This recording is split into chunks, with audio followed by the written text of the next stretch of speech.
The 4th of March 1944. Berlin, Germany. The city is a grey geometry beneath a high white floor of contrails. Flak pops like black seeds along the bomb run. A formation of B-17 seconds holds coarse sunlight sliding over plexiglass and rivets. Out of the sun lane to the east, a flight of Messerschmitts tips in noses, steady cannon timed for the classic head-on break. They expect the seam to open. It always opens. A Mustang falls through the glare as if dropped on a string. No weave, no sag, just a clean line and a short surgical burst that lifts the lead German spinner with a flash like a camera bulb. The canopy blooms white, the aircraft lolls into a flat half-roll, and the wingman's reflex wakes pull vertical force the overshoot climb away toward the flak umbrella. He banks, waits for the American to fade. The American does not fade. Merlin, breathing thin, and even the P-51 rides the pull like it has extra sky hidden in its tanks. The sight settles again and stitches the wing root. The Messerschmitt stutters, sheds a panel, and falls with a long, embarrassed cartwheel. Oxygen rasps in headsets. Someone exhales too loud. In the bombardier's nose, a finger hovers over the toggle, while black flowers open along the initial point. Doppel glitters and drifts. A third swarm tries the drag-off wide and high to pull cover away from the boxes. Two Mustangs simply leave the formation without permission tones, slide out front, and arrive in the German climb lane first. The new script is silence and geometry, one American above, one below a bracket closing with the calm of a door. The German leader knifes for escape into sun the old path and meets another pair already waiting in the dive. 3 seconds of film. A bright wink. Fragments spin like thrown coins. Aftershock hangs over the city. Aluminum confetti tumbles through brown air.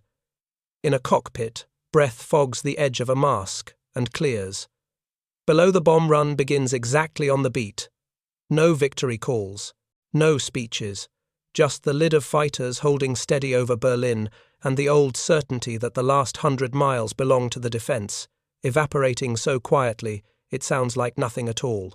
By early March 1944, the air over central Germany is a ledger that both sides can read. The American aim is blunt and timed, keep daylight pressure on the Reichsfactories and rail knots until the ground front that is still weeks away can arrive against a thinner, more exhausted enemy. The Luftwaffe aim is survival by deterrence, make Berlin and the heartland too costly to reach in daylight, prove that the last 100 miles are still a killing ground, and force the enemy to blink. The crews in those contrails fly inside that bargaining. Names sit behind the geometry. James H. Doolittle has just taken over the 8th Air Force in January, replacing Ira Eaker with Karl Spaatz, directing the wider U.S. Strategic Air Plan. The change is not a flourish, it becomes an operating rule. Fighters are no longer a close shield tied to the bomber's elbows. They are told to range to arrive where German interceptors form, to break the setup before the bomb run, and to be present over the capital itself. The tool that makes the order real is the P-51 B and C, with external tanks, a Merlin that still breathes at 20,000 plus, and enough fuel that escort to Berlin stops sounding like a boast. Across the map, the German system is still formidable in shape and memory. Jagdgeschwader, based under Luftflotte Reich, can mass quickly climb into the stream and tear open formations when timing and weather favour them. The crews know the front quarter attack that unpicks a combat box. The flak belt around the city is thick enough to make navigators flinch just looking at charts. And the autumn of 1943 has taught Americans hard lessons. Schweinfurt and Regensburg bled crews when escorts fell away. Black Thursday sits in squadron talk like a cautionary note that never fades. The German belief has evidence behind it. If the defense can keep the deep sky clean of single-engine fighters, the last segment belongs to them. February has already shifted the curve. Big Week has forced the fighter arm to come up over and over again, and each day that it does, the training deficit grows. Veteran leaders are precious now. Fuel is a ration, not a right. Yet on paper, deterrence still looks possible if daylight over Berlin remains a place the enemy cannot truly occupy. That is the psychological stake on this date, not only whether bombs strike aim points in the capital, but whether fighters with stars and bars are visibly present above and beyond the bomb run, denying the interceptors their old timing. If that presence is real, German staff officers cannot tell their squadrons that sanctuary begins near the city. If it is illusion, the Americans will pay the old price again. In the American groups, the mood is taut rather than triumphant. Range does not cancel flak. Doctrine does not turn aluminum into armor. The promise is narrower and colder. Fighters will be where they are needed when the merge begins, and still be there after the toggles fall. Crews measure the change in minutes. 5 minutes of cover at the IP, 10 minutes of cover on the turn, the luxury of a hunting element that can step away from the stream without abandoning it. The habit of fear turns into a checklist when timing is consistent. That is how a force that is tired from winter weather and hard sorties can still accelerate. In the German groups, the change is felt first as friction. Climb windows grow riskier because hunting sections appear earlier. The safe exit into the flak belt becomes less safe when escorts linger. Even successful slashing attacks bring fewer clean breaks because someone is waiting in the dive path you chose 100 times last year. The pilots understand this without a meeting. When you cannot assume the enemy will run out of range, you must assume he will be present at the worst possible minute. Preservation begins to compete with aggression, and that is a quiet revolution before a single order is published. Strategically, the bet is simple.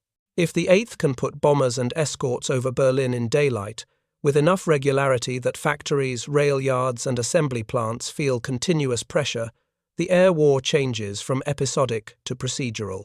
If the Luftwaffe can make that combination sporadic or prohibitively costly, the ground war that is gathering in England faces a slower, bloodier summer. The moment in the sky over the city is therefore not a spectacle. It is a test of whether range and doctrine together can break a habit of war. The contrails write the answer in real time, and both sides can see it. The feeling at the end of the setup is a drawn wire. The bombers will make their run either way. The question that decides months of bargaining is whether the escorts are still there when the clocks in each nose reach zero, present enough to spoil the intercept, present long enough to shepherd the turn, present in numbers that make the sum to vie. Capital feel owned for minutes that matter. If they are the old, certainty thins. If they are not, the ledger looks like 1,943 again. They had a recipe for killing close fast. Take a clean sight. Let a 2-second burst decide who lives. In early 1944, that recipe still rested on hard physics, steep climbs to the merge, heavy frontal fire from 20 and 30 millimeter guns, a practiced habit of meeting the bomber stream where geometry favored the attacker. A precise head-on pass could rip open a cockpit, sever control runs, or snap a spar. That brutal economy of violence is why the German intercept carried such a reputation: one contact, one decision, one falling fortress. What changed in the mechanics of survival was not a miracle shell or a mythical superplane, it was timing and breathing. The Mustang arrived as a package, a Merlin that still made power high up a clean laminar wing, and the unglamorous grace note of disposable drop tanks. And that package altered 3 things crews felt in their ribs. First, arrival with fuel to spend. With external tanks, the escorts reached Berlin with minutes in hand, so pilots could sit up sun and choose the merge instead of begging one against a clock. Second, energy retention where the bombers lived. In the thin air, the engine's supercharger curve and the airframe's low drag kept a pilot from sagging out of a climb or a vertical brake. The old German escape lines no longer guaranteed separation. Third, time on station. Intercepts are bought with minutes. 2 extra minutes of cover at the initial point turn a chaotic firewall into a controlled funnel where escorts pick who fights and when. Fuel energy minutes change those, and the sight picture changes. Put it in cockpit terms. The kill window is the brief span between a correct deflection and the target beginning its break. Before a slashing attacker could count on 2 or 3 uncontested seconds to put metal where it mattered. Now, an escort arriving early can intrude on that window, forcing the attacker to decide whether he will survive his own escape corridor. The Mustang does not magically outgun anything, it shortens the attacker's uncontested time. In street fighting, that difference is life. German mounts still carried real strengths. The Bf-109's climb at lightweights, and the W-190's acceleration and roll made them savage in classic slash attacks against unescorted boxes. But those strengths were altitude-sensitive and logistics fragile. At the heights where the bomber stream cruised, the air was thin, and the room for error thinner. Fuel shortages and compressed training meant many replacements arrived with fewer hours in type and fewer rehearsed exits. A good airframe can win a duel. It cannot sustain a tempo when the fight now happens deeper and lasts longer. Tactics adapted fast. Escort groups stopped flying as a single shield stapled to the bomber's elbows and instead layered themselves like a moving trap. A sweep band ran wide and ahead to harass fighters as they formed. A high cover band sat offset and above to force attackers to spend energy before they even saw a bomber's nose art. A hunting band dropped where needed to pounce on slashes and chase the break into the dive lane. The message to an attacker became simple and cruel. The seam you briefed, the one where you once had a clean 2 seconds, may now be occupied the moment you arrive. Numbers matter only because they translate into those seconds. A Mustang at bomber altitudes could cruise with the stream, climb into the sun lane without gasping, and return to the merge without emptying its lungs. With 2 external tanks, the combat radius turned deep targets from heroic exceptions into scheduled work. That does not grant invulnerability. It grants choice, accept the fight, refuse it, or move it 5 miles earlier where it hurts the enemy's setup worst. The Luftwaffe's counter remained what it had always been, mass timing concentrated cannon, but it depends on an uncontested approach and a reliable exit. Range and loiter stripped both. You could see the difference in small, ugly details. Climb lanes that were safe last month sprouted contrails shaped like hooks. The comfortable habit of braking under the flak umbrella turned skittish when escorts sat above the egress. Even a successful head-on pass produced fewer clean breaks because a pair of Mustangs drifted into the predicted dive path, waiting like a sprung snare. Veteran leaders still found ways to kill. Fewer of them found ways to bring their swarm home whole. Survivability is not a speech. It is probability repeated. The first time an escort brackets an attacker over the capital, the shock is anecdote. The second and the third time in the same week, doctrine begins to wobble. When the same geometry recurs, fighters present over the target in numbers, staying long enough to shepherd the turn, arriving early enough to spoil the climb. What used to be a reliable intercept becomes a coin toss with too much edge on the purse. Wrong side. Crews feel the shift before the staff writes it down.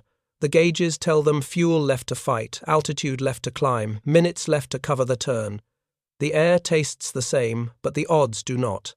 And at the end of the run, when the bomb doors close and the column bends for home, the test is whether the lid still sits on the stream. When it does, the last 100 miles stop being a German guarantee and start being an American process. That is not romance. That is repeatability.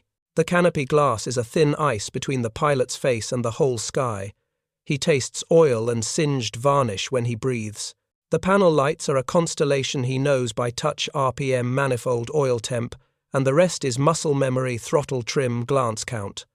The scramble was neat, the climb practiced.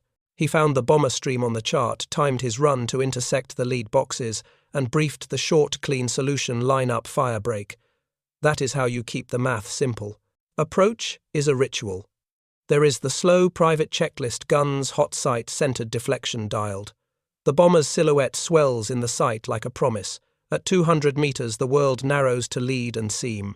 He squeezes and expects the loud, satisfying rasp of shell detonation the instant when the box opens and a star goes out.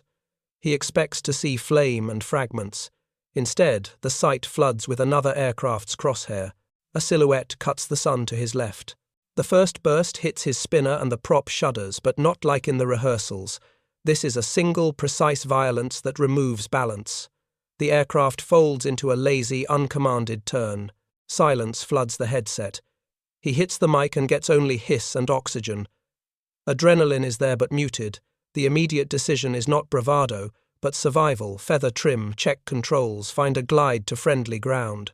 The old script mission claim return collapses into a few mechanical commands repeated until instrument readings make sense again. There is no time to rehearse meaning.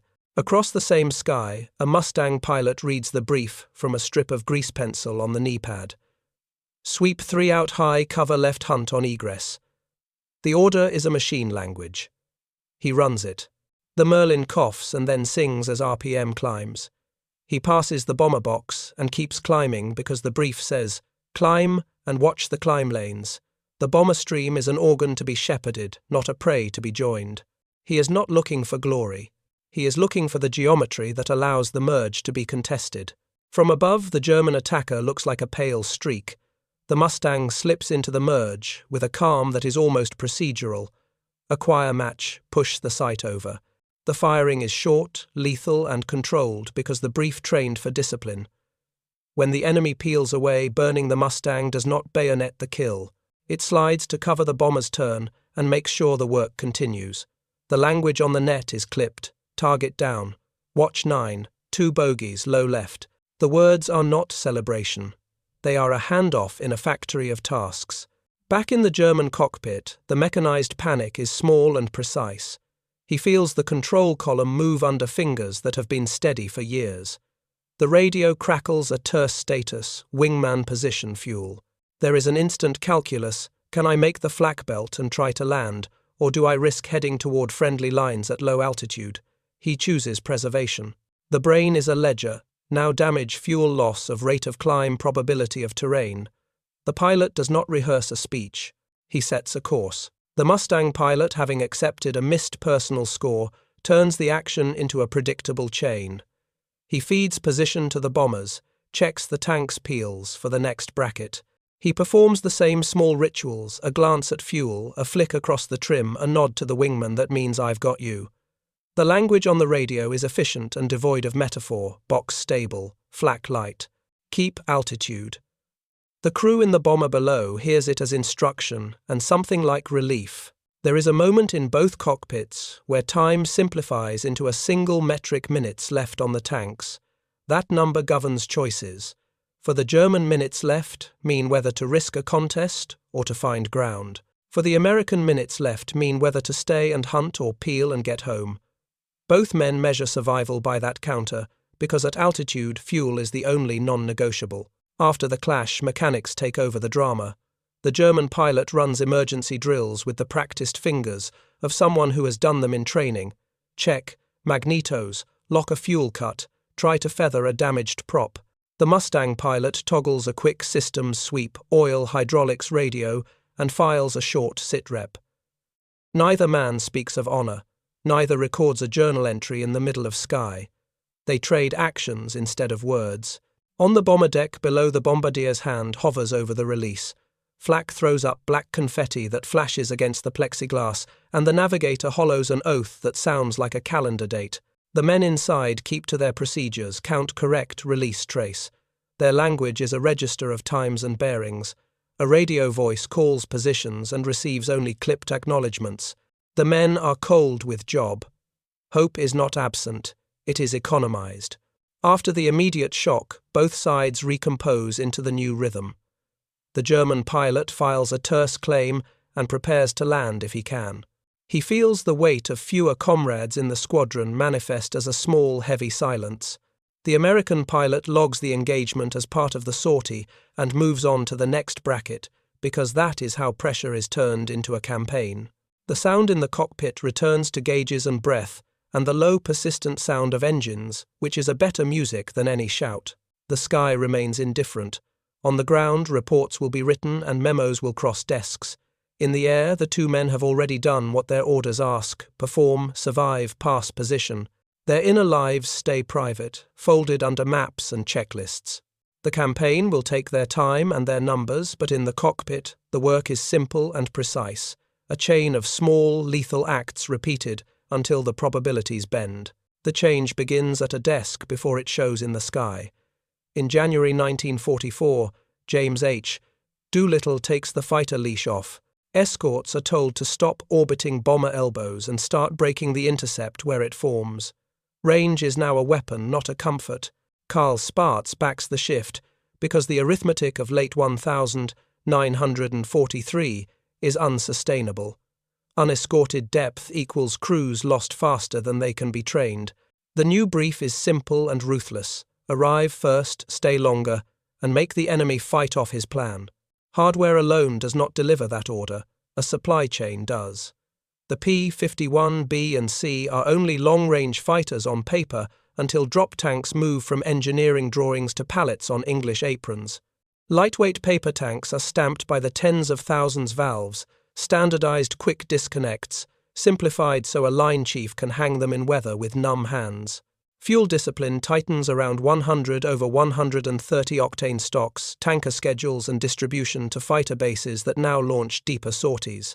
The result is a kind of punctuality that war rarely allows fighters step tank, climb, jettison fight, and still have minutes to hunt on the egress. When a system like that gains a week of consistency, doctrine hardens around it. Training and turnover align with the hardware. Replacement pilots arrive in groups that can be slotted into squadrons without breaking rhythm. Instructors teach a single language of merges, brackets, and timing instead of a dozen unit dialects. Gun harmonization is standardized. The sight picture that yields a 2-second kill is taught exactly the same way in different groups. Maintenance uses checklists that treat the fighter like a truck. You can keep on schedule, engine changes by the clock line, swaps at depots, parts cannibalized without ceremony. A squadron that can generate sorties predictably can afford to risk an aggressive hunt because the next morning's flight line will still be full. On the German side, the staff knows the order of battle. It cannot will fuel or leaders into existence. Synthetic plants are targets. Aviation gasoline is a ration, not a right. Veteran pilots become irreplaceable assets around which operations must bend. The logic turns inward: preserve Gruppen, avoid wasteful chases, choose ambush over contest shift to the edges of the bomber stream where pressure is lighter. That logic collides with the American one. The moment escorts are allowed to roam, they appear over assembly fields, climb lanes, and egress corridors where German doctrine assumed short American legs and predictable behavior. A defensive system built around making the last 100 miles fatal begins to suffer casualties on the first 10 miles of the intercept. Paper becomes orders. Fighter groups are sliced into roles that look like an assembly line. A sweep band detaches well ahead of the stream to harass forming interceptors. A high cover band rides offset and above the bombers to own the sun lane. A flexible band floats to plug seams or chase slash attacks into dive paths. The bombers still need protection at the merge, but the main effort is now to deny the enemy the setup that makes his guns count. This transfers initiative. The Luftwaffe no longer controls the where of the fight. It is asked to react often at altitudes and angles that burn energy before weapons speak. Reports from the winter already hinted at this pivot. Big weak forces repeated climbs. Each climb costs fuel and reveals patterns. Each sortie flown by a green pilot without a veteran leader costs more than the ammunition it expends. With escorts now authorized to leave the boxes and cut across aerodromes on return legs, the risk envelope for German operations widens. A runway that once promised recovery becomes a funnel watched by prowling fighters. The cost of losing a leader on final is larger than the value of a single downed bomber. Preservation bleeds into planning. Industrial capacity amplifies every decision. In England, depots accept bent airframes and return them to line in days. New engines arrive by the crate. Cracked radiators and shot-up skins are jobs, not tragedies. A fighter lost is a requisition and a training slot refilled. The system is impersonal on purpose. Detachment is not callousness, it is how pressure is sustained. In Germany, the calculus is the opposite. A repaired airframe still needs fuel it may not get. A replacement pilot needs hours he will not receive. An experienced Rottenführer cannot be printed. The staff begins to write around scarcity. Doctrine on paper becomes habit in headsets. Escort calls change from hold close to sweep high right, range 30 ahead, cut the climb. The clipped radio language is evidence of a deeper shift. The job is not to be a shield at the point of contact, but to be present before contact, and still present after. Mustangs are assigned to loiter in time brackets that match the bomb run, then reappear in the turn when slashing attacks used to draw blood. The bomber stream learns to expect a lid at the initial point, and a lid again when the city falls behind the tail. Risk tolerance is the hidden lever. When a commander knows that airframes and pilots will be on the line tomorrow, he can approve tactics that accept loss in exchange for initiative. When another commander knows that an ace is a non-renewable resource, he writes caution into the margins. The first posture multiplies pressure. The second protects capability at the price of ceding minutes and angles. Over weeks, that trade writes itself into outcomes. The intercept rate drops. The ratio of clean head-on shots to broken contested merges falls. The number of American fighters loitering above the egress rises enough that a German pilot begins to assume someone is always there. None of this requires speeches. Memos codify what the sorties already proved. Hunt forward, deny assembly, keep altitude, pockets return fast if fuel runs tight, and strike airfields if the window opens. Ground crews stock more drop tanks and learn to hate their paper seams even as they bless their weight. Operations officers pencil new timing into boards so bomber navigators can bank on cover during the turn. The enemy reads the same pattern from the other side: climb earlier, mask longer, avoid committed head-ons near the capital unless surprise is absolute, and expect to be bounced when you think you are safe. By spring, the system feels less like a heroic improvisation and more like a timetable. That is the point. When a campaign turns into scheduled work, fear shrinks into procedure. Long range was the enabler. Doctrine and logistics made it policy. The sky over the capital does not become friendly. It becomes predictable for one side and unpredictable for the other. That difference is why a staff officer can look at a week of mission sheets and say without rhetoric that something fundamental has shifted. The legend was narrow and stubborn. The deep sky over the capital would always belong to the defense, and any American fighter seen there would be a mistake corrected by fuel and distance. It had survived bad weather, brave raids, and grim arithmetic. It died by procedure. The day the escorts arrived with minutes to spare and returned with minutes left, the old certainty cracked in places even the confident could hear. On the line and in the rooms with maps, the admission began as reluctance. Reports used cooler nouns.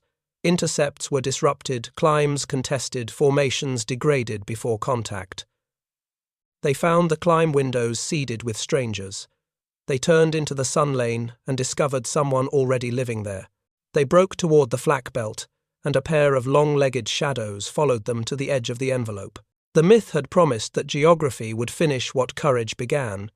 Geography stopped cooperating. The first change was tactile. German attackers who trusted 2 seconds of uncontested sight now met a bracket laid with a carpenter's calm. The first burst that should have cut open a box instead triggered the feeling of being watched from above. The second change was temporal. The safest minute of the mission, the moment after the bomb run, when escorts used to vanish, grew dangerous again. A pilot who had timed his escape by habit now counted wrong. "We could not outclimb them anymore," one officer wrote later, a sentence without heat that sounded like a maintenance note and felt like a eulogy. Inside operations, the language of preservation crept into plans that once gloried in interception. Leaders who had lectured on aggression began to ration it. Fuel tables got tighter. Scramble orders came with cautions about expending altitude. The capital's air defense started to model contact as something to be limited rather than hunted. It was not cowardice. It was math. Every veteran leader lost was a hole that training could not fill. Every airframe brought home bent-cost sorties that the next week's targets still demanded. The staff tried to protect the future by withdrawing it from the present. On the other side, the collapse looked like routine. Escort groups stopped treating the city as a finish line and started treating it as a station stop. The same calls repeated over the same minutes until the pattern felt inevitable. Sweep 30 ahead, sit high, cover on the run-in, hunt on the turn, reappear on the egress. Bombardiers worked their toggles under a lid that was there when they needed it. Debriefs grew bland. A mission over the heartland that would once have earned a story now earned a line in a log. The remarkable became administrative. Belief lags behind evidence, and for a short while the old boldness still flared. A staffel would commit hard near the city, guns blazing, trusting the script. Sometimes it worked. More often the egress wrote a different ending. Survivors came home with oxygen-bitten faces and a new caution planted beneath the sternum. Hangar talk changed tone. The younger ones asked how long to stay if the escorts were still there. The older ones spoke less. When they were above us at the turn, we looked for air, not for kills, a pilot said in a debrief, a line too simple to be rhetoric. The collapse had a ground echo. Airfields that had been considered sanctuaries in certain hours became chapters in the risk assessment. If the escorts were authorized to range and return low, a pattern of strafing appearances turned finals into funnels. Controllers spread arrival times and varied circuits, a small bureaucratic adaptation that confessed more than any speech. A machine meant for ambush and shock, now budgeted for recovery. The bomber stream felt the shift in its bones. The same crews who had learned to read the sky as a moral weather report began to trust minutes instead. If the fighters were present at the initial point and still present on the bend, nerves settled into procedure. The shift from dread to checklist was not triumph. It was an industrial emotion, cool and repeatable. The stream did not stop losing men. It stopped losing them to a certainty. Staff papers hardened around the new behavior. Intercepts emphasized the edges, not the core. Daylight near the capital became a place to test only when surprise was perfect. The words chosen were tidy, economize, concentrate, at periphery husband formations. Between the lines sat the truth that had once lived only in cockpits. The capital no longer guaranteed a defender's choice of fight. The pressure that range and doctrine created had turned the myth from a shield into a weight. There was, for a time, a fashionable sentence passed mouth to mouth, a theatrical epitaph that claimed a single sight decided everything. It made for good talk and poor analysis. The real verdict was slower and more merciless. Each week, with escorts overhead, reduced the inventory of leaders and habits that made interception lethal. Each day, the Mustang stayed long enough to spoil the egress, converted 2 or 3 clean shots into none. The legend thinned not with a bang, but with a schedule. In squadrons where men keep score to stay sane, this kind of dissolution is hard to name. They called it fatigue or luck or weather. Then they started to change the way they flew. Altitude was banked, not spent. Head-ons near the city were deferred unless the flank looked empty. Breaks toward flak were timed for cover rather than speed. Units that had once defined themselves by aggression now defined themselves by survival, to fight another day and the day after that. When identity changes, a war inside the war ends. What remained was expensive hardware, and men who knew it could no longer purchase inevitability. The city's sky did not become friendly to the enemy. It became indifferent. That is worse. Indifference strips grandeur from danger and leaves only risk priced per minute. The pilots could feel it in their hands on the throttles and their eyes on the fuel needles. The staff could see it in graphs that bent the wrong way. There is a tone at the end of myths, a dry one. It sounds like briefings that forbid tempting fights, like memos that praise economy, like engines that idle longer while leaders think. It does not sound like prophecy. After that month, the phrase about sanctuary over the capital fell out of casual speech. It had become a memory with a cost ledger attached. That was the last day the legend felt like armor. After that, it was only a burden Germany could no longer afford to carry. In the days after, fighters sat over the capital with fuel to spare. The tone of debriefs flattened. Crews spoke in timings and altitudes, not in omens. Film canisters moved through labs. Prints pinned to briefing room corkboards the next morning. Escorts parked above the stream at the initial point. Escorts still there on the bend. Escorts reappearing in the egress lane where the old kills. We had lived. The images travelled faster than rumour. They turned doubt into schedule. Operations officers adjusted boards by minutes, not speeches. Sweep 30 ahead, high cover offset right. Hunt the turn. Bomber navigators wrote new expectations into their kneeboards.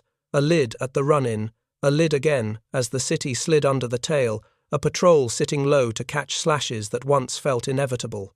The stream still paid a price in flak and weather, but the last 100 miles stopped being a certainty handed to the defender. On the other side, preservation acquired a grammar. Intercepts shifted outward where surprise could still be set. Head-ons near the city waited for perfect alignment, or did not happen at all. Controllers cut scrambles into smaller bites to spare fuel. Approach patterns widened to dodge the low-flying escorts who sometimes came back angry. Veteran leaders were placed like rare tools. When one was lost, the weak sagged around the absence. The myth had promised sanctuary. The practice now aimed for survivability. Factories and rails felt the rhythm. Daylight deliveries from altitude arrived with fewer interruptions, and repair crews ran out of nights fast enough to hide damage. The ground war that would soon move on the rivers could plan against an enemy with less air to spend on offense and more tied to defense. The capital did not fall to airplanes, but the sky above it ceased to serve as a shield for the rest of the map. Doctrine wrote itself into habit. Paper tanks stacked by the thousands behind dispersal huts. Maintenance crews treated engine swaps like weather. Replacement pilots stepped into formations, where the language of merges and brackets sounded the same from group to group. What had looked like a bold reach in winter hardened into a way of working by spring. The remarkable became expected, which is how pressure wins. Memory kept a few dramatic lines alive, the sort that fit in a headline or a barroom.